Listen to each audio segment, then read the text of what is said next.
Hola, bienvenidos a su podcast Conexión de Ideas. Ahora vamos a hablar de un tema que le interesa a las empresas o sirve para las empresas, ayuda a los empresarios, sobre todo a las personas morales. Bueno, también tiene relación con las personas físicas, porque las sociedades o las personas morales pues se crean, pero necesitan un representante. Ahora me acompaña el maestro Guillermo Beltrán Castillo. Maestro, bienvenido a este podcast. Muchas gracias, doctor. Muchas gracias, Efraín. Me da mucho gusto estar esta tarde o este día con ustedes. Sí, oye, ¿te puedes presentar? Que te conozcan un poquito qué haces, a qué te dedicas, ya para arrancar en este tema tan importante que pues es el compliance, el cumplimiento de las empresas. Sí, compliance o compliance. Compliance, un anglicismo que ya lo usamos como si fuera español. Bien, pues déjame decirte que, bueno, nos conocemos en lo personal hace casi 30 años, me parece, cuando los dos nada más éramos contadores. Sí. Pero bueno, estas cuestiones nos han obligado a seguir preparándonos, a seguir estudiando. Sí. Egresé de la Facultad de Contaduría de nuestra casa de estudios en el 86, pero me dio la cosquillita por los temas de fiscales, sobre todo, que siempre ha sido parte de mis áreas de interés. Estudiar la carrera de Derecho, la cual la terminé en el año 97, y ya después seguir estudiando, ¿no?, una especialidad en fiscal y una maestría en Derecho. A lo largo de estos 35 años, pues he tocado muchas bases, tanto en la empresa privada, iniciativa privada, como el sector público. Voy a decir que por ahora mis áreas de interés es el derecho fiscal, obviamente, derecho administrativo, disciplinario, derecho penal, aunque no todas las áreas, porque también hay un derecho penal especializado en el área fiscal, derecho penal fiscal, derecho penal administrativo. Entonces son las áreas en las que me he estado moviendo, y todo gira también alrededor de lo que es la gestión pública y la gestión de empresas, ¿no? Y así ha sido mi desarrollo hasta la fecha. Sí, este tema se hace tan relevante porque involucra esa parte que dices, en efecto, la parte fiscal, pero también la parte de gestión. O sea, la gestión en las empresas, el control interno, desde que nace la empresa, yo siempre lo he visto, se requiere un plan de negocios, y pensar ahí, el empresario debe pensar el aspecto legal, porque a veces constituimos una empresa o quien te asesora y no se fija uno en la parte del objeto y luego las obligaciones que vienen, lo que implica, ¿no? Desde si es consejo de administración, administrador único, o dependiendo de cómo va a estar su funcionamiento, ¿no? Y luego la parte de las operaciones, todas esas que tenemos que ahora con los aspectos fiscales cuidar también la evidencia, ¿no? ¿Cómo se llama? De la operación, no nada más hacer una operación ficticia o simulada, porque tiene unos efectos por ahí. La parte que vamos a revisar durante la sesión de más o menos un rato, vamos a platicar de esto, es pues qué es el cumplimiento, qué es el compliance.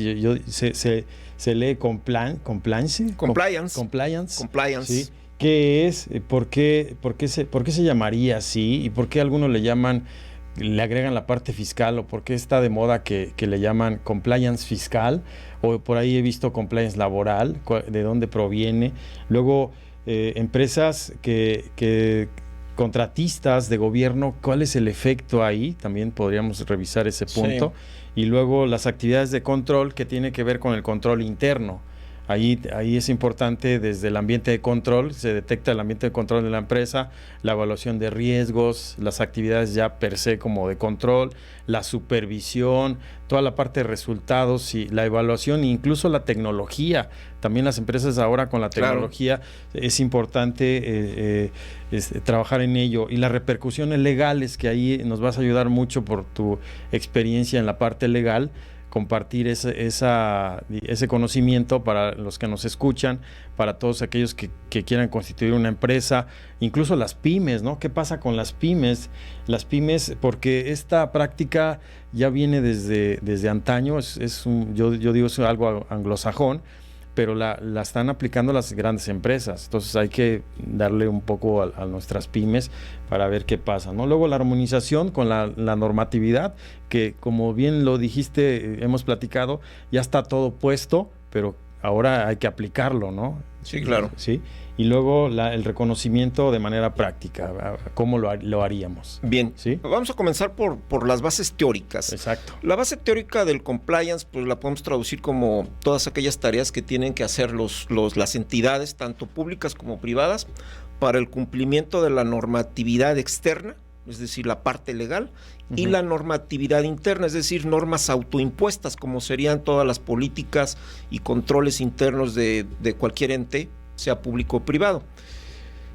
Entonces eso tiene toda una base administrativa que ha tenido muchos años de desarrollo, es decir, actualmente un sistema de gestión de calidad o sistema de gestión de control interno, pues ha retomado muchas de las técnicas administrativas desde los 50, 60 de lo que es la teoría de la calidad de los japoneses. Es como una ola que ha venido avanzando y a su paso viene arrastrando diferentes técnicas. Hace rato que mencionabas compliance laboral, pues también lo hemos conocido como la debida diligencia o el due diligence en materia laboral, o en ese cumplimiento que debemos de tener de cerciorarnos de los terceros, de las terceras personas que tienen trato con las empresas en este caso, para cerciorarnos de su calidad y del cumplimiento precisamente de esa normatividad. Exacto. Entonces, ese compliance que tiene toda una base y desarrollo administrativo, pues de hecho obedece en la parte de la práctica de la empresa privada a una necesidad de mejorar.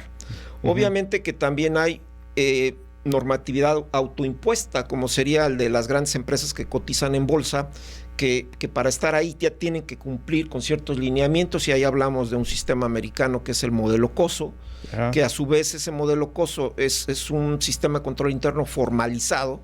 Sí, es decir, lo único... El control interno per se dice que siempre existe, pero muchas veces las empresas, sobre todo las medianas y pequeñas, pues tienen un control interno limitado. Y mientras no se formalice con las herramientas y metodologías que trae un procedimiento o una normatividad como COSO, pues no se logran visualizar. Sí, cuando hablas de COSO, entiéndase, es un estándar internacional que fue aprobado en Estados Unidos, bien lo dijiste. Incluso hay otros modelos como COCO. COCO es de Canadá, y algunos que están enfocados a la tecnología, como el COVID. No es el COVID sino es con V, COVID. Sí, entonces, bueno, este es con V y aquel es con B grande o COVID, así como suena, ¿no? Entonces, estas metodologías, como lo dice Guillermo, es de lo que se trata es adoptar un estándar. Las empresas se ven obligadas a que tienen que llevar un estándar para comprobar realmente que están haciendo un buen control interno. Y ahí es donde entra lo que decía hace un momento, los componentes, o para el sector gubernamental son principios que tienen que aplicar, y se requiere hacer una evaluación desde esos principios que trae todas unas evidencias para ver si está haciendo el cumplimiento. Y bien lo dijiste, las empresas de manera natural, cuando nace una empresa, vamos a hablar de una pequeña empresa, pues ya lleva controles de alguna forma, ¿no? Aunque sea no muy tecnológicos, aunque sea empíricos, tienen una forma de ir revisando desde sus procesos de compra. Si es una empresa industrial, la parte de la fabricación, los costos más o menos los conocen igual y hacen un cumplimiento. Lo que hacen nuestras pymes a veces es tratar de cumplir con el fisco nada más, de manera de que no lleguen los requerimientos y todo ello. De poder dormir bien. De poder dormir bien, o incluso algunos van con lo que se le llama el apetito del riesgo y no les importa, y andan ahí haciendo operaciones que ya no son tan ya son de pena, incluso en materia de sanciones, son delitos. Entonces, lo que pasa ahí es que en una práctica ya bien con este cumplimiento, sería evaluar que el control esté aplicado desde los procesos, ¿no? Desde las áreas. Sí, entonces, tomando en consideración ese antecedente administrativo que ya se da por la misma necesidad de la operación de la empresa, es cuando el Estado comienza a regular a través de distintas legislaciones cuál pudiera ser el efecto de la falta de ese debido control.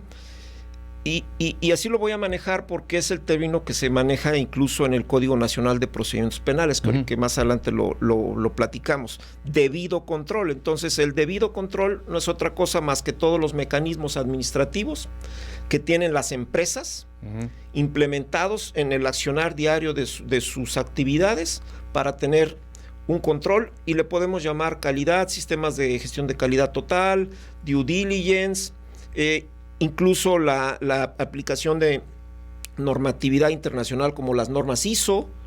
Hay una norma ISO que es la 19600 que es compliance, que es cumplimiento. Y bueno, y hay otras disposiciones. 31,000 de riesgos. Exactamente, sí. 37,000 que es gestión antisoborno. Entonces la combinación de todas estas actividades hace que las empresas cumplan y tengan un debido control. Aquí es, bueno, ¿y qué dice la ley cuando no tienes ese debido control? Sí. ¿Y cuáles van a ser las consecuencias legales? Eso es lo que nos están vendiendo ahorita. Por lo pronto, las grandes firmas internacionales, porque esto obviamente es una corriente de reformas legales que se han hecho en el mundo a partir del año 2000 para acá, sobre temas de cómo darle un valor a ese debido control con consecuencias jurídicas para las empresas. Sí. Aquí lo que me llama la atención también, Guillermo, es esa parte de la información financiera. O sea, hablamos de gestión, pero recuerda también, bueno, es lo que yo veo, todo descansa en los informes financieros. Sí, y claro. Ahí estaría la parte de la normatividad, ¿no? Para México, normas de información financiera. Para las empresas bursátiles, las IFRS o las normas internacionales de información financiera. Que también, si la revisamos, en esencia, ahí está. Yo ahora siempre lo veo cuando analizo las normas de información financiera, ahí está toda la parte financiera ya formalizada, digamos, como en una normatividad. Ahí te dicen, si quieres hacer un proyecto de inversión, con los flujos puedes aplicar unos criterios de valoración para pronosticar y ver tu rendimiento y ajustar, ¿no? Hablando en términos numéricos. Ahí te dicen obligaciones laborales, por ejemplo. No sé si te recuerdas los boletines para México, el D3 o los impuestos diferidos, todos ellos. Pero también ahí te dice cómo hacer la presentación de los estados financieros, toda la estructura, ahora el estado de resultados integral, todo ello. Y eso descansa, yo lo veo así, ahí descansa desde una buena gestión, desde los controles. Ya per se los estados financieros son herramientas de control también. Claro, sí. Sí, si recordamos los elementos del modelo COSO, efectivamente el cuarto elemento es la información y la comunicación. Así es. Entonces la validez y la veracidad de la información financiera forma parte de toda la información, no nada más la financiera. Retomando esta parte, hace rato mencionabas compliance administrativo, que yo me gustaría más llamarle el compliance para proveedores y contratistas de gobierno. Y el compliance penal, y luego pasar a lo que sería el compliance fiscal. O sea, todo tiene relación. Pero ¿por qué no lo llamaríamos integral mejor? Porque todo parte, exactamente. Ya podemos hacer, ahí se podría hacer como subtemas, ¿no? Como subclasificarlo, ¿no? Más bien yo creo que estas cuestiones del compliance, de dividirlo, es parte de una especie de mercadotecnia de las firmas, porque dicen, yo despacho, te puedo asesorar a ti empresa en compliance fiscal. ¿Y para qué me va a servir? Sí, ¿no? Sí. De entrada, pues es lo que ya dijimos, la base del control interno. Eso se requiere, aunque no hubiera consecuencias legales. Aquí la cuestión es que a partir de los últimos 5 años, y hablaríamos en concreto quizá del Código Nacional de Procedimientos Penales, que entra en vigor en junio del año 2016, y que por primera vez en 5 artículos se establece lo que pudiera ser la responsabilidad penal de las empresas o de las personas jurídicas. Sí está enfocado únicamente al sector privado, es decir, las personas jurídicas del sector público no les aplica. ¿Y qué es lo que dice el Código Nacional de Procedimientos Penales? Dice que cuando algún miembro de tu organización, socio de tu empresa, o cualquier persona de tu organización que utiliza medios o herramientas proporcionadas por la empresa. Por la empresa, sí. Y que esa persona en lo individual, el individuo, el sujeto, persona física que llamamos, comete un delito, en ese momento, de manera paralela, también surge la responsabilidad penal. Es un tema que a los estudiosos del derecho y a los penalistas, sobre todo a los tradicionales, pues califican como una aberración o un disparate, porque a las personas jurídicas no se les puede meter a la cárcel, obviamente. No son intangibles, son incorpóreas. Sí, a la persona moral. Exactamente, sin embargo... Es como decías al inicio, ¿no? Es una empresa... Es una ficción. Una ficción. Crea la persona moral, tiene sus datos, claro, domicilio, todo, tiene la parte de los socios, tiene el objeto social, tiene obligaciones, ahí tiene su órgano de vigilancia, comisario, claro, quien sea, tiene la parte de la estructura, de ahí nace la estructura administrativa. Yo siempre lo veo ahí, aunque la empresa empieza a darle una estructura administrativa a su organigrama, pero el origen, lo fuerte está en el acta constitutiva, sí, porque ahí está el presidente, está si es consejo de administración, si hay ¿cómo se llama? Tesoreros, etcétera, ¿no? Y ahí viene la representación legal. Pero al final la sociedad así no, digamos que es virtual, o sea, es un acta y como dices, es una aberración porque ¿dónde está la persona moral? Es ficticia, ¿no?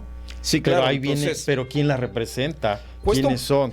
Cuesta un poco de trabajo porque esto rompe, pues, más de un siglo de tradición o desde el siglo XIX que surge el primer Código Penal en tiempos de Napoleón, ¿no? 200 años de tradición y de pronto llegar a un tema de responsabilizar en la parte penal a una persona jurídica, pues sí hace cierto cortocircuito, ¿no? En ese entendimiento. Sin embargo, ahí está la disposición. Y para terminar de ejemplificar, entonces, un individuo relacionado con la empresa porque es socio, miembro, trabajador, que utiliza herramientas o medios, comete un delito. Al mismo tiempo la empresa es responsable. Manejo un ejemplo. Imaginemos una empresa de transporte público federal, sí, donde el chofer quizá en estado de ebriedad provoca un accidente y hay muertos, que serían homicidios, hay daño a terceros. El Código Nacional también prevé la existencia de un catálogo de delitos. En el Código Penal Federal ese catálogo ya está actualizado, ya está relacionado con este Código Nacional y establece cerca de 38 fracciones, es decir, 38 delitos. Y entonces ahí seguramente va a estar el homicidio, seguramente está, hasta donde recuerdo, delitos contra la salud, es decir, narcotráfico, sí, por ejemplo. Sí. O el homicidio, obviamente. A partir de esta reforma de junio de 2016 que entra en vigor el Código Nacional, se hace necesario que en todos los códigos penales de la República se actualice ese catálogo o que exista.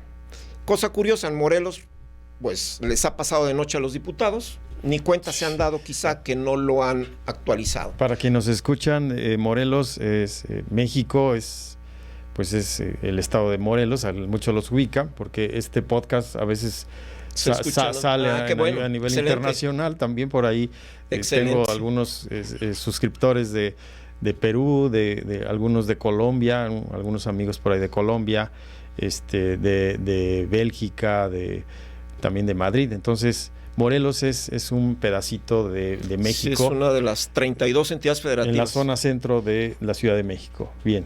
Así es, pero en otras entidades sí existe, ¿no? Veracruz, de los que recuerdo, Quintana Roo, la Ciudad de México, obviamente, pero la mayoría de los estados no lo tiene, entonces no se puede aplicar. Pero no quiere decir que las empresas no lo deban de tener, porque hay que ser... El control interno es preventivo. Pero ahí cuando dices no lo tienen, es porque el Congreso no han trabajado en ello, no han avanzado en ello. Quienes tienen que crear la ley, en este caso en estas entidades, no lo han hecho. Existe a nivel federal, pero en la mayoría de las entidades federativas no existe la actualización, entonces eso hace que no se pueda aplicar a plenitud estas disposiciones. ¿Y quien lo tiene, de dónde lo sacaron? Porque resulta que yo me he dado cuenta en las reformas fiscales o en las propuestas siempre lo traen de un modelo de otro lugar. Ah, claro. Sí, o de España o de otro lugar. Precisamente le acabas de atinar.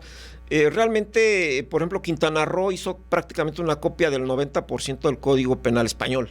Sí, ahí está. Que incluso está más completo en la parte del desarrollo teórico sustantivo, el de Quintana Roo, que es copia del español, que el Código Penal Federal. Porque hace rato decía, y para terminar la idea, la empresa va a ser responsable del mismo delito que comete alguno de sus miembros, Pero hay una causa excluyente, que es si tu empresa demuestras que tienes un debido control, te excluyes de la responsabilidad. Oye, entonces ahí se vuelve relevante. Ahí es donde cae la importancia de tener un sistema de control interno. El cumplimiento. O de cumplimiento. El cumplimiento. Con las metodologías de manera formal y que lo puedas demostrar. Exacto. Ahora, el Código de Quintana Roo precisamente es lo que dice, como el español. A ver, ¿me lo vas a demostrar? Tienes que llegar con todos los manuales de políticas y procedimientos. Sí. Tienes que llegar comprobándome que tienes un área especializada de prevención, que tu personal recibe capacitación, que todos están en el mismo boleto, algo que se toma incluso de lo que es la prevención de riesgos, ¿no? Sí. Gestión de riesgos. Y entonces todas estas técnicas se van combinando de tal manera que la empresa pueda demostrar ante un juez que tiene un debido control y entonces salirse de esa responsabilidad y librar lo que sería la vinculación a proceso. ¿No? Y seguir. La ruta procesal tendría que ser la misma que un sujeto en lo individual. Que bueno, que serían las etapas, que eso ya es pero eso otro tema, ¿no? Es tema penal. El chofer ya estaría, o sea, aquí la empresa está diciendo, lo que estoy entendiendo, la empresa ya tiene todas sus herramientas demostradas, vamos a poner, o las técnicas de sus procesos, tiene incluso, hablando de, si hablamos de riesgos, un comité de riesgos o algún consejo para evaluar los riesgos, demuestra la evidencia, demuestra que tiene una forma de prevenir y ya fue algo que pasó en ese accidente, pero ya la empresa se deslinda. Sin embargo, si no hay, como aquí es donde entrarían, ¿qué pasa con las pymes pequeñas y medianas? Que lo decía hace un rato, y apenas cumplen con la declaración fiscal y andan corriendo y a veces ni cumplen, no llevan ni contabilidad, información financiera, y luego no llevan atrás una estructura, no cubren esos, digamos, esa inversión o gastos, como le quieran llamar, porque a veces nuestros empresarios también dicen que los administradores somos un mal necesario. Y los contadores. Y no sé por qué lo dicen, porque también necesitamos dar ese valor agregado. ¿Estamos de acuerdo? Que si no le entramos a dar ese valor agregado y nada más nos dedicamos, queremos cobrar por un cumplimiento de una declaración, pues eso ya lo está haciendo el algoritmo. ¿Estamos de acuerdo? Ya ya está precargado, pero es una buena estrategia pensar en ello de trabajar en esto del cumplimiento. Sí, claro. Ahorita que manejas el tema fiscal, hay una reforma de octubre-noviembre de 2019 que entra en vigor en 2020, donde a ese catálogo de delitos que entran a la responsabilidad de las personas jurídicas, ese catálogo en el Código Penal Federal se agrega la defraudación fiscal, se agrega las operaciones con documentos de operaciones simuladas, lo que conocemos como facturas falsas o simuladas, ficticias. Se agregan estos dos delitos con una reforma muy agresiva porque, bueno, en esa misma reforma se consideraron estos delitos como delitos contra la seguridad nacional, que ya la Corte dijo que es inconstitucional. Y entonces se agregarían, si son de seguridad nacional, a delitos de prisión preventiva oficiosa. Y al mismo tiempo se manejó ya la posibilidad de que estos delitos de fraudación fiscal y el manejo de facturas con operaciones simuladas también sean, cuando se ejecutan por 3 o más personas, delitos de delincuencia organizada. Entonces, cuando se agregan estos... ¿Tres personas? Tres o más personas. Ajá, 3 o más. Si son 3 o más personas, caes en la hipótesis de delincuencia organizada, que es una ley federal que se aplica a la par que el Código Penal. Ahorita platicamos de los casos curiosos que tenemos de algunos políticos cuando les aplican las figuras de defraudación, lavado de dinero y delincuencia organizada, las 3 juntas. Que es lo típico en estos temas, ¿no? Sí. Hablando de las actividades de control, bueno, me hacía una pregunta, creo que ya la mencionaste, ya mencionaste por qué se llamaría cumplimiento fiscal, ¿no? Ya está, hicimos una delimitación de puede ser compliance fiscal para que no tengas riesgos. Puede ser laboral, puede ser ¿cómo se llama? Legal, a lo mejor, corporativo, y ahí te vas, ¿no? Vas desagregando. Y luego la otra pregunta es las empresas contratistas de gobierno. ¿Eso ya hiciste alguna referencia? Bueno, ¿qué pasa? Ahí también en el año 2017, en julio, entra en vigor lo que se conoce como la Ley General de Responsabilidades Administrativas, una nueva ley en materia de disciplinaria destinada para sancionar a servidores públicos y a particulares relacionados en las operaciones. Entonces, ahí en esta ley incluyen 2 artículos de lo que pudiéramos llamar el compliance para proveedores y contratistas de gobierno. Porque establecen los mismos requisitos que en materia penal. Dicen, aquellas empresas proveedoras de gobierno que acrediten tener un debido control con estos requisitos, que se inscriban a un padrón, incluso Secretaría de Función Pública ya lo tiene instaurado en su página. Faltaría ver los gobiernos estatales y los municipios, porque estas disposiciones de la ley general aplican para todo el país en todos los estratos de gobierno. Entonces, si la empresa también se inscribe en estos padrones y comprueba tener un debido control, cuando alguno de sus miembros cometa una falta administrativa grave, por ejemplo, un soborno, el que será sancionado será la persona, pero no así la empresa, porque la empresa ya probó que tiene un debido control y opera la misma salida legal que establece el Código Penal. Si tienes un debido control y se lo demuestras al juez, aquí sería debido control, se lo demuestro a la autoridad administrativa, al órgano interno control, función pública, Contraloría del Estado, entonces no me pueden sancionar por una falta administrativa grave. Sí. Oye, ¿y ahí cómo le entraría? Ahí entra el auditor, hay un perito, ¿cómo tú demuestras eso, pero ellos cómo lo validan? Van a tener que recurrir a peritos, ¿no? Hay todo un proceso de investigación, obviamente. Los órganos de control, federales, estatales, municipales, contralores municipales incluso, tienen que apoyarse en la ley local de responsabilidades y en la ley general. Entonces ahí marca un procedimiento. ¿Cómo inicio una investigación? Porque me llegó una denuncia que incluso puede ser anónima en términos de ley, porque es resultado del trabajo de auditores internos o externos, o porque de mi propia actividad yo descubro algunas conductas que realizan servidores públicos y que puedan tipificarse como faltas administrativas. Entonces tengo que investigar todos esos parámetros. Cuando investigo al servidor público, puede ser que haya un particular relacionado, y ese particular normalmente va a ser, lo más normal, un proveedor de bienes y servicios de gobierno. Entonces, yo, órgano interno control, voy a iniciar un procedimiento para sancionar al servidor público y un procedimiento para sancionar a la empresa. Hablando, por ejemplo, del cohecho, el famoso moche, ¿no? Cuando el servidor público pide un moche, pues del otro lado, quien le ofrece o le da ese moche, pues está cometiendo una falta administrativa que en la ley se denomina soborno. Entonces, frente al cohecho hay un soborno. Hay una denuncia, hay un procedimiento de investigación, un procedimiento de responsabilidades que puede llegar incluso hasta al Tribunal de Justicia Administrativa local o federal, según se trate, y se aplica la sanción. Y esa sanción puede ser inhabilitación. Entonces, eso es grave porque la empresa pues ya no podría ser proveedora. Ya. Pero entonces ahí nada más sería inhabilitación. No hay esa cuestión administrativa, resarcitoria, eso también puede ser, ¿no? No, ¿verdad? Ahí para la empresa. Para la empresa, no, pero sí habría una sanción de inhabilitación. Para la empresa. Sí. ¿Y el servidor público? El servidor público igual se puede ir inhabilitado, dependiendo si es falta no grave o grave. Okay. Bueno, en el caso de cohecho es grave, obviamente. Ok. Inhabilitado. Sí. Hablando de los riesgos, un poco entendiendo esa parte de los riesgos, sobre todo, o más bien las actividades de control interno. Las actividades de control interno, que ahí entraría la parte de los riesgos. Lo que importa aquí es entender el ambiente de control. ¿Qué es el ambiente de control?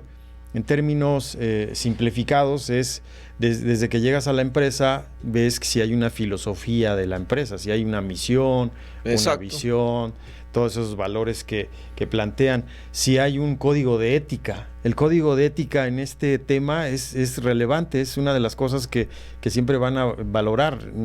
Desde antaño se ha hablado del código de ética. De hecho, las empresas que cotizan en la bolsa de valores tienen el gobierno corporativo, como le llaman. Es obligatorio y desde ahí viene el código de ética. Desde ahí debe tener el código de ética, su gobierno corporativo y sus comités tanto de auditoría o de riesgos. Claro. ¿Estamos bien ahí? Sí, esas figuras son obligatorias, ¿eh? Son comités de ética, comités de integridad, como le quieran llamar, pero que cumplan con cierta normatividad. Sí. Es básico para demostrar el debido cumplimiento. Exacto, para las empresas.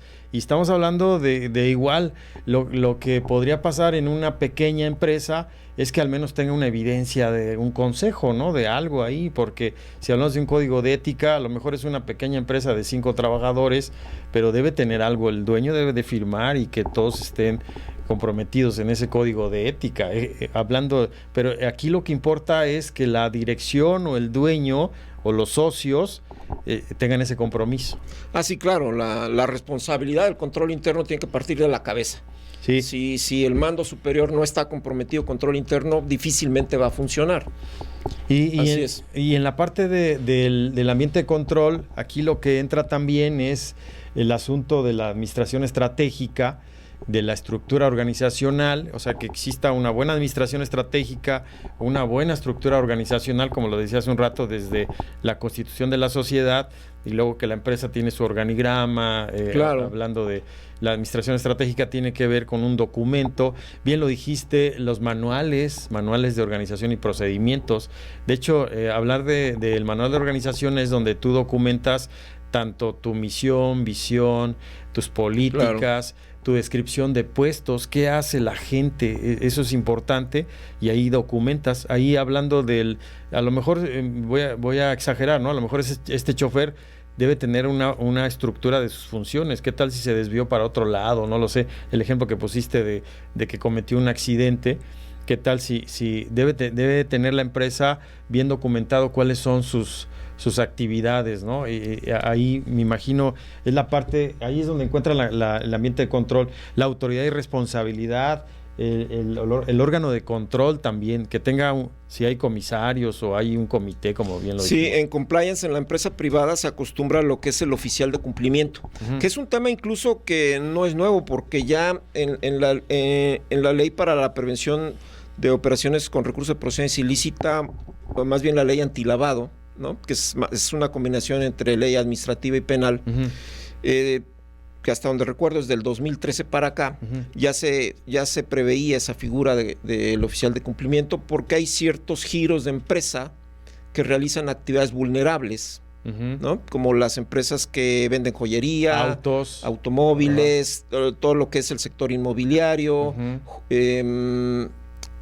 lo que son esta fabricación de automóviles blindados, etcétera, ¿no? Hay un sinfín de operaciones. Está en la ley, ¿cómo se llama? Ley para la prevención e información de operaciones... PRIOPI, ¿no? LF PIORPI. PIORPI, sí. La ley antilavado, en términos simplificados. La conocemos como ley antilavado. La ley antilavado, sí. Que tiene todas las actividades vulnerables y hay que revisar porque esa ley lo que hace es, tú tienes que...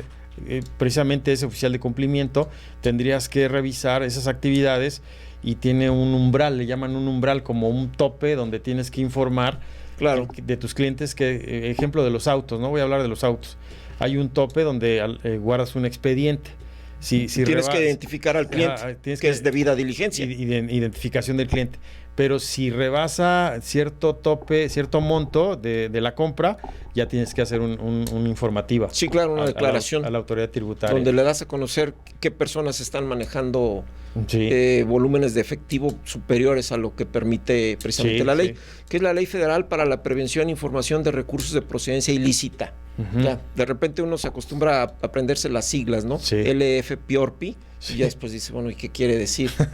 Y Y bueno, y ya para también una parte muy importante de consecuencias. En materia penal, sí hay consecuencias muy graves, que van desde cerrar locales, cerrar sucursales, girar la orden para una intervención judicial, es decir, quitar a los administradores de la empresa, poner administradores oficiales, incluso llegar hasta la extinción de lo que sería la disolución y liquidación de la empresa. Esto en materia penal. Ahora, como balance. Hay que ver todo el otro procedimiento, ¿no? Cuando me dices de poner unas personas, ¿quieres decir que los administradores los quitan y llega alguien externo? Sí, nombran un interventor. Ah, ya.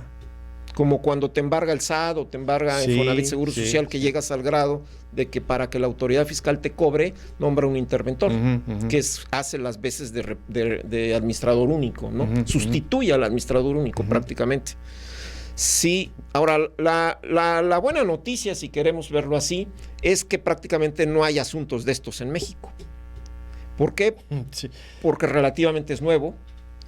Los abogados tendríamos que estar ya acostumbrándonos a visualizar con ojo de águila que cuando tengamos un asunto de un delito que esté incluido en estos catálogos, y estos catálogos ya estén en todos los códigos penales del país. Sí, es que por eso yo entiendo, todavía no se ha armonizado, Claro. que es un tema, la normatividad o la ley no se ha armonizado y por eso no ha pasado nada, pero creo que hay que prevenir, ¿no? Para el futuro. Sí, ha habido muy pocos asuntos realmente a nivel federal o quizá en los estados que ya existe.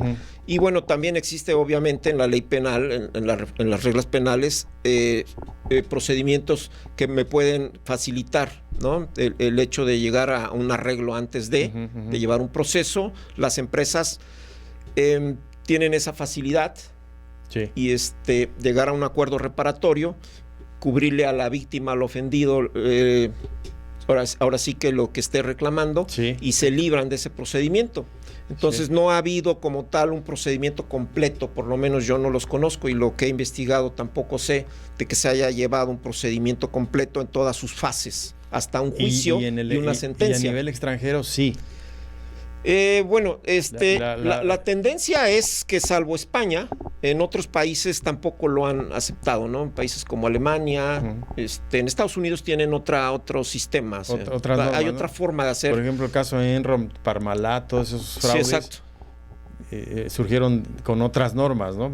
Parecido, me imagino, ¿no? Sí, aunque Estados Unidos tiene un sistema pues mucho más rápido y directo, ¿no? Para llegar a esto. Nosotros sí tenemos un sistema que por tradición pues tenemos que seguir ciertas pautas y ciertas reglas que nos hacen muy complicado, ¿no? Los niveles de impunidad pues, son muy altos. Sí. Entonces, si a personas físicas pues es muy bajo el nivel de resultados o de eficacia, pues en esto que apenas estamos comenzando, pero no quiere decir que las empresas no puedan empezar a tener problemas. Por eso, al final de cuentas, ahorita lo que nos venden, lo que se vende en el mercado son los sistemas preventivos, ¿no? Y bueno, la marca compliance o el nombre pero compliance. Fíjate, a mí se me hace interesante digamos, la venta o la promoción, le podrían llamar, porque empezamos a generar una cultura. Ah, sí, claro, de mejora, es cultura de mejora. La cultura de mejora, sí. Hablaste hace un rato de calidad, que la calidad, si hablamos de calidad de un sistema, un círculo Deming, pues lo que haces es planear, verificar, planear, verificar, hacer y actuar, algo así, ¿no? En la retroalimentación. Planear, hacer, verificar y actuar. Claro. El famoso PEVA, ¿no? O si lo vemos de una manera es planeas, ejecutas, verificas y actúas y haces un círculo de mejora.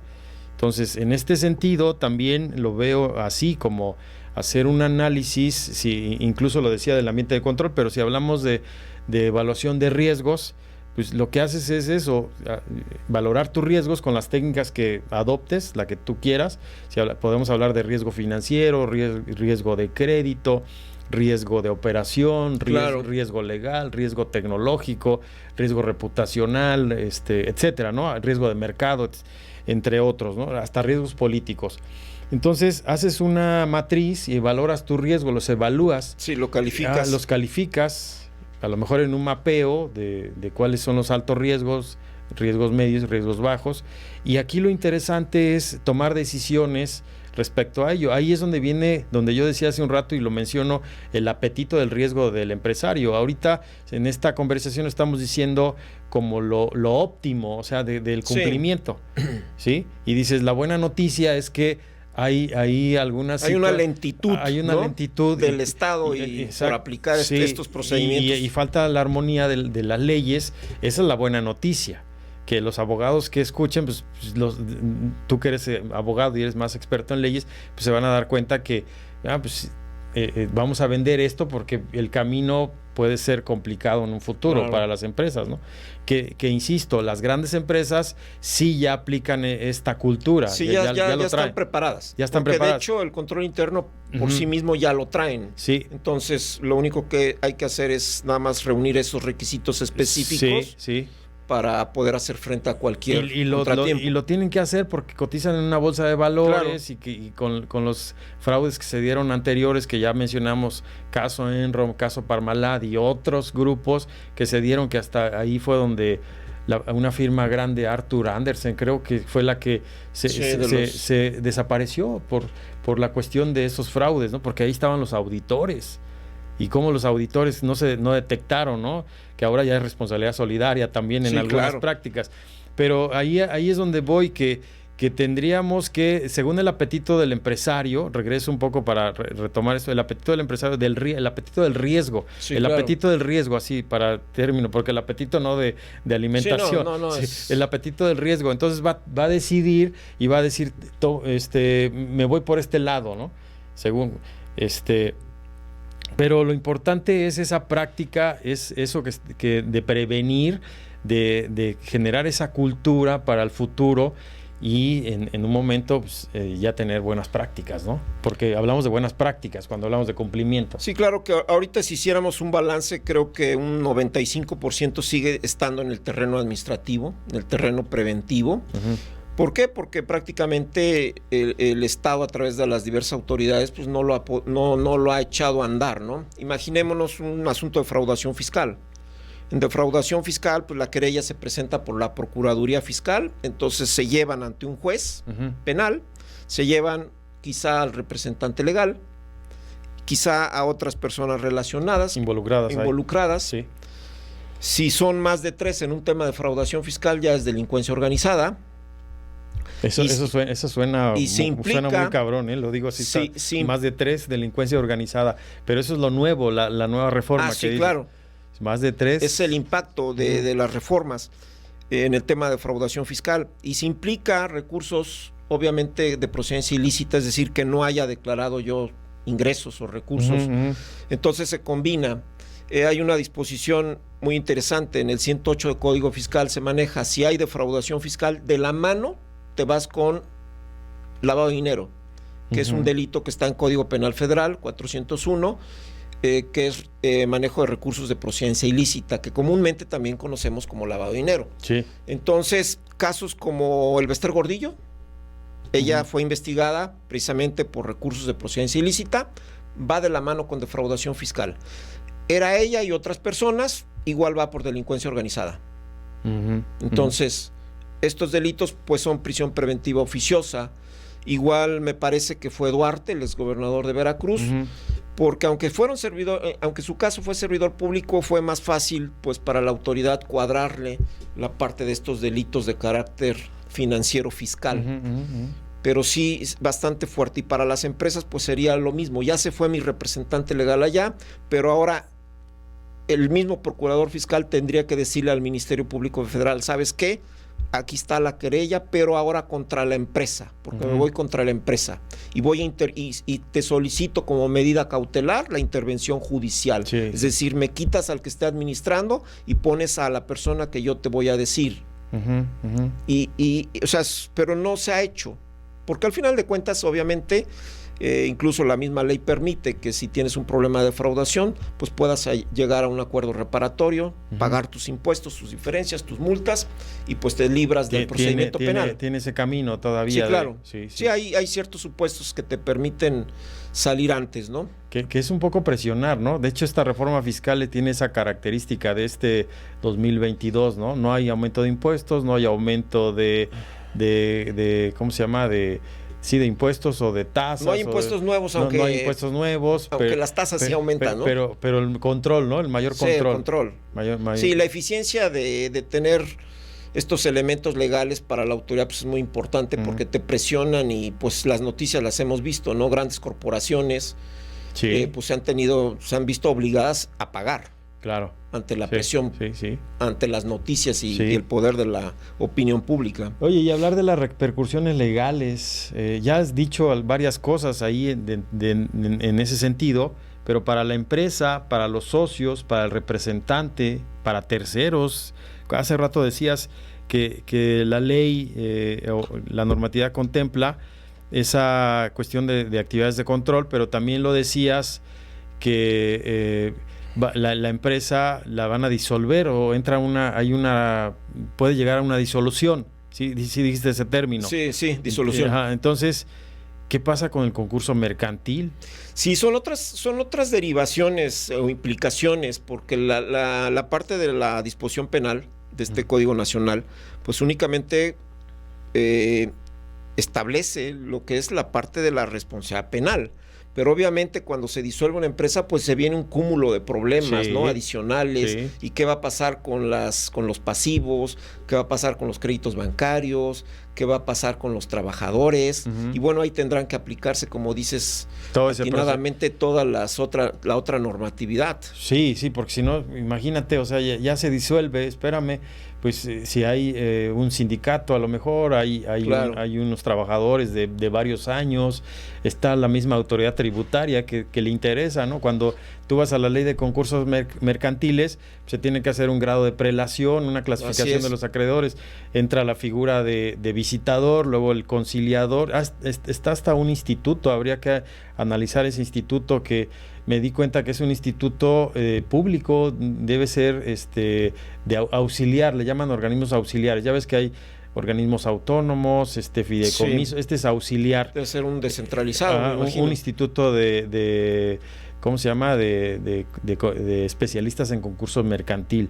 Y ellos son los que eligen la gente que va a trabajar, que va a hacer la visita, porque debe llegar un visitador primero.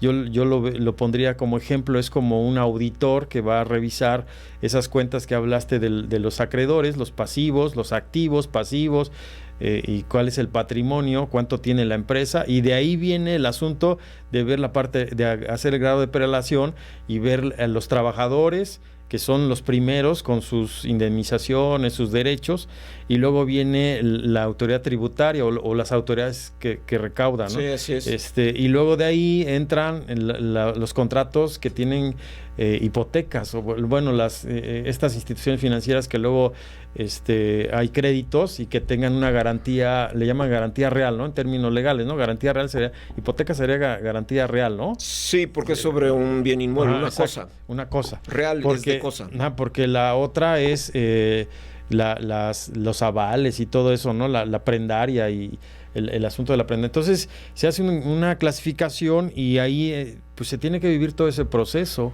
Yo pienso que no es así nada más disolver y ya. No, sí, claro. Y creo que si habláramos de si las empresas están cumpliendo con estas reglas, con el compliance, que serían las grandes empresas, las empresas medianas para arriba bien organizadas, pues creo que no van a llegar a este tipo de problemas. Obviamente también la autoridad no tiene como intención cerrar negocios. La misma autoridad fiscal, pues lo que pretende en sus procedimientos, incluso de presión, si es o no terrorismo fiscal, bueno, esa es otra cosa, sí, pues es cobrar. Sí, lo que quiere el gobierno es cobrar, no quiere meter a la gente a la cárcel, y por eso, bueno, todas estas cuestiones son interesantes, porque ya en el funcionamiento pareciera que el compliance es un mito. Sí. Porque la parte de su aplicación es real o mito, ¿no? Por ahí hay una pregunta. La parte de las sanciones, pues no se está dando.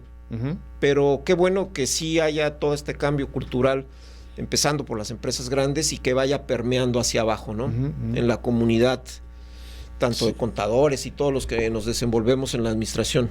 Exacto. Así es. Sí, y para los socios, para los representantes, bien lo dijiste, la parte o lo hemos platicado, es una sociedad ficticia, pero el representante ahí tiene responsabilidades solidarias, ¿no? Sí, lo que pasa es que el representante legal, el administrador único, es un garante. Es un garante en todos los aspectos, en materia fiscal y en la demás parte de los delitos. Imaginémonos ese ejemplo que pues, poníamos de un chofer que se accidenta con un tráiler con productos químicos, causa una explosión, hay gente que fallece, hay daños en propiedad ajena, daños a terceros, otros automóviles. Imaginémonos, pues van a llevar al chofer ante el juez, pero quizá van a llevar al jefe de mantenimiento porque se comprueba que traía llantas parchadas o en mal estado, no demuestras que tienes un debido control, no demuestras en un expediente que esa unidad de transporte tenía todo un cúmulo de requisitos de mantenimiento durante los últimos 2 años, por ejemplo, y entonces es una fila de responsabilidad y el representante legal también pudiera verse sujeto a estar sentado frente a un juez, porque fue omiso, porque él es el garante en ese tema de cumplimiento. Y bueno, con un buen trabajo eficiente del área investigadora, del Ministerio Público, incluso de los abogados, de las víctimas que son coadyuvantes con el nuevo sistema. Entonces, un buen trabajo teórico como de libro sí puede llegar a esas consecuencias donde la empresa se vea en serios problemas. Ahora, eso teórico a la práctica, pues hay mucha distancia todavía, ¿no? Oye, y yéndonos un poco al tema de defraudación fiscal, ahí que ha pasado que de años atrás se ha aplicado esta práctica de defraudar al fisco. ¿Qué pasaría ahí, La defraudación fiscal mucho tiempo ha sido el deporte nacional, ¿no? Sí. Creo que seguimos manteniendo. Yo estaba revisando las últimas cifras de lo que es la recaudación fiscal respecto al Producto Interno Bruto y las proyecciones para el término del sexenio no han subido, o sea, sigue siendo el tope del 18%, no pasamos, pero eso 18% comparado con el resto del mundo o con países del club de los ricos, ¿no? Como le llaman a la OCDE, pues somos los más bajos en recaudación. Esto quiere decir que seguimos estando muy altos en el tema de la evasión. De la evasión o elusión, ¿no? Elusión. Si bien es cierto, los últimos años ha disminuido el tema del uso de facturas, de comprar facturas, ¿no? Con operaciones simuladas, aparentemente, pues es un mercado que sigue estando porque la autoridad tampoco se ha visto muy incisiva en ese tema y parece que como que sueltan esos temas, ¿no? Quizá por cuestiones políticas u otras razones, pero sí el tema de la defraudación fiscal sigue siendo, creo que, un asunto bastante importante y grave en este país. Y aquí es donde entraríamos, o esta parte que estamos hablando del cumplimiento, ayudaría a cambiar un poco digamos, el pensamiento del empresario, ¿no? Es que para cumplir, para darle cumplimiento, ¿no? Sí, claro, ¿no? Ahorita yo lo veo como si fuera la lotería, ¿no? Sigue siendo como que al que le toca estar en un asunto de estos es de los casos excepcionales, pero en un asunto de facturas, imagínate llevarse ante un juez, pues no nada más al representante legal, al administrador, a lo mejor al comisario quizá, que es el que revisa, al director financiero, al director general de la empresa, al contador de la empresa. Y ya llevo 3, 4 y es delincuencia organizada. Claro. Sí, entonces, por eso te decía, está bien cabrón eso que dices, más de 3, sí, ¿no? O sea, como dices, el apetito por el riesgo cuando compran factura las empresas, la verdad es muy altísimo, muy, muy, muy alto. Sí. La otra es que pareciera que es un boleto de lotería, ¿no? Difícilmente la autoridad está actuando en esos casos. Pero sí hay asuntos, obviamente. Y ahí sí hay más asuntos. No contra la empresa, pero sí contra las personas en lo individual. Las facultades de comprobación, ¿no? También ahí entraría cuando ellos hacen sus facultades de comprobación, la autoridad, ¿no? Sí, sus facultades de fiscalización, de comprobación. Sí. Exactamente. Sí.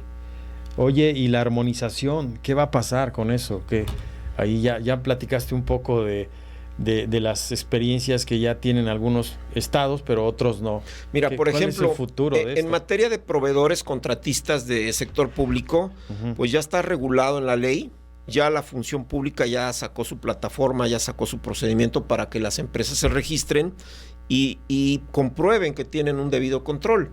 Pero la pregunta sería, bueno, ¿y los gobiernos estatales cuándo lo van a hacer?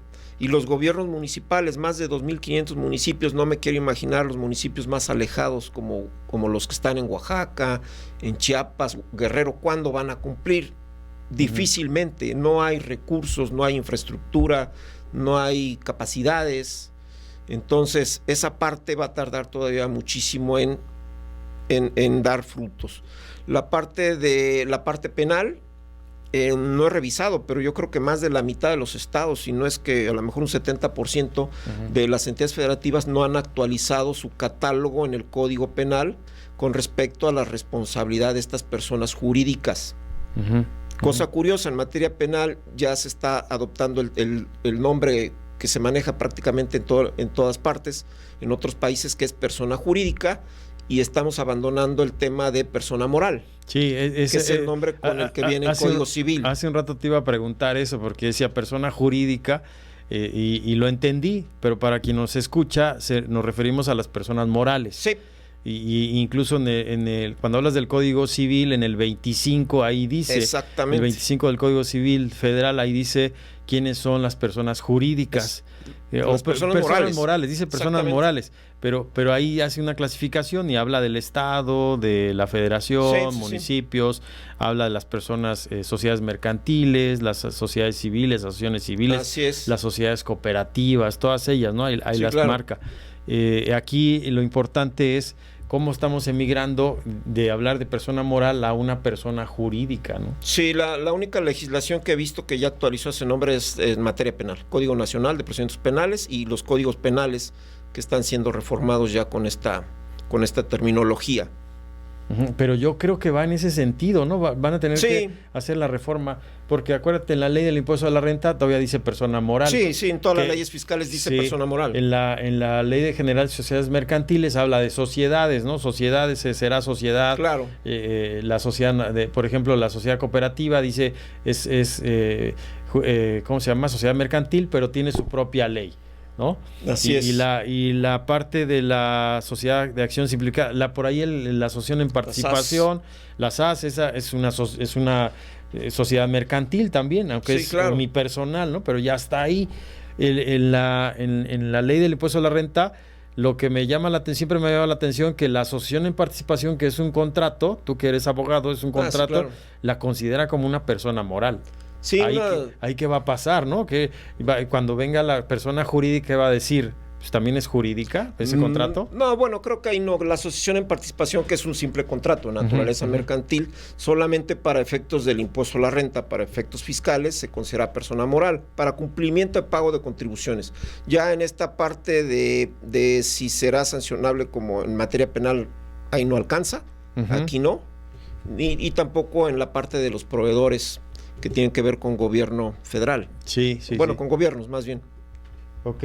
Así es. Oye, ¿y qué recomendaciones de manera práctica darías? Sobre todo, en el control interno ya hicimos la referencia. La empresa tiene que evaluar ese control interno. Hay varias metodologías. Puede ser, los auditores, incluso algunos auditores todavía usan métodos tradicionales, pero el mejor método pudiera ser como el de COSO, como dijiste, que se puede adoptar sin problema. Es una técnica que hay que entenderla también, porque no es así nada más de ya la bajo y la aplico, ¿no? Hay que entenderla porque tiene sus componentes y luego ya está el COSO 3, era el COSO 1, COSO 2 y el COSO 3, ahora ya salió el COSO 3. Sí, y COSO 4 también del 17, ya viene, que va enfocado a riesgos. Ya va a riesgos. Entonces, entender que hay que evaluar a la empresa y hay que ver que tenga todos esas que referimos hace un momento de los controles, desde las actividades de control, desde evaluación y supervisión o comunicación, como dijiste hace un rato, desde tecnologías también. No hablamos de las tecnologías, no nos da tiempo en este espacio, pero también las tecnologías son importantes en estas evidencias, ¿no? Es que muchos de los delitos ya se cometen a través del uso de las tecnologías, incluso, ¿no? Entonces, eso es importante, que también la autoridad ha evolucionado en ese sentido. La autoridad tributaria, hablando, y las demás autoridades están en ese camino, porque ahora la autoridad tributaria pues, mete un algoritmo y ya ahora lo que hace es identificar cuando es una operación simulada, ya te puede detectar muy fácil, ¿no? Donde que ya hay un control también con las cuentas bancarias, sí, con esa es la intención del CFDI, incluso no sé si ha funcionado lo de la contabilidad electrónica, porque pareciera que ellos querían como determinar, precargar todo y decir, este es tu resultado, nada más vamos a comprobar lo que estás tú declarando, ¿no? No sé si me explico, ¿no? Sí, claro. Ajá. Entonces esa parte es importante. ¿Qué recomendaciones darías para las pymes, para el análisis de riesgos, sobre todo legales, ya para ir cerrando este espacio, porque ya nos llevó un tiempecito? Como decía, creo que en un balance, ahorita la parte más importante sigue siendo en el ámbito administrativo. Uh-huh. Creo que la mediana empresa pudiera aplicarlo, obviamente de manera simplificada. Eso primero lleva el compromiso del dueño de la empresa, ¿no? Uh-huh. El dueño, porque a veces incluso en la pequeña empresa, aunque sea sociedad mercantil, pues realmente sabemos que el dueño es el socio principal y los demás a lo mejor es la familia, ¿no? Entonces ese compromiso. Una vez que se adquiere el compromiso, la mecánica, la herramienta de la metodología, que para mí me gusta COSO porque además es la estandarizada prácticamente en toda Latinoamérica, incluso para los auditores en las normas internacionales, es esta parte. Entonces creo que adaptando la metodología, la pequeña y mediana empresa pueden aplicar un debido control. Sí. Oye, y tú tienes una empresa de consultoría, ¿la puedes mencionar?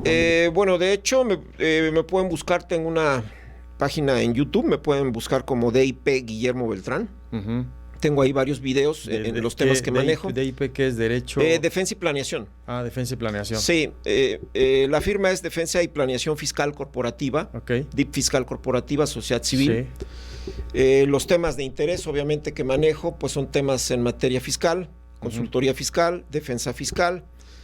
Y bueno, la necesidad nos ha orillado a temas de derecho administrativo, derecho disciplinario, que tiene que ver con servidores públicos, y cuestiones de penal, defensa penal, ¿no? Penal, sobre todo penal administrativa, penal fiscal. Sí, en otros temas de otro tipo de delitos, sí, no me especializo en esos. ¿Y la contabilidad? ¿Ya no estás en contabilidad? No, contabilidad ya no, pero hay personas en el despacho que lo hacen, ¿no? O sea, sí. Ok. Y muchas gracias, Guillermo, por estar en este espacio. A ti, Efraín, igual, muchísimas gracias, me da mucho gusto compartir. Hablamos en otro espacio me gustaría que habláramos de riesgos, no sé si riesgos en el sector gubernamental, el marco integrado de control interno. Sí, claro, y la falta de trabajo que hay ahí, ¿no? Desde muchos sentidos para prevenir precisamente los riesgos, ¿no? Que se da uno de topes cuando ve uno lo que pasa dentro de la panza, ¿no? Del sector público. Exacto. Gracias, Guillermo, por estar en este espacio. Muchas gracias a todos. Gracias al auditorio de Conexión de Ideas. Es un tema interesante, sobre todo para los empresarios. Les va a ayudar mucho.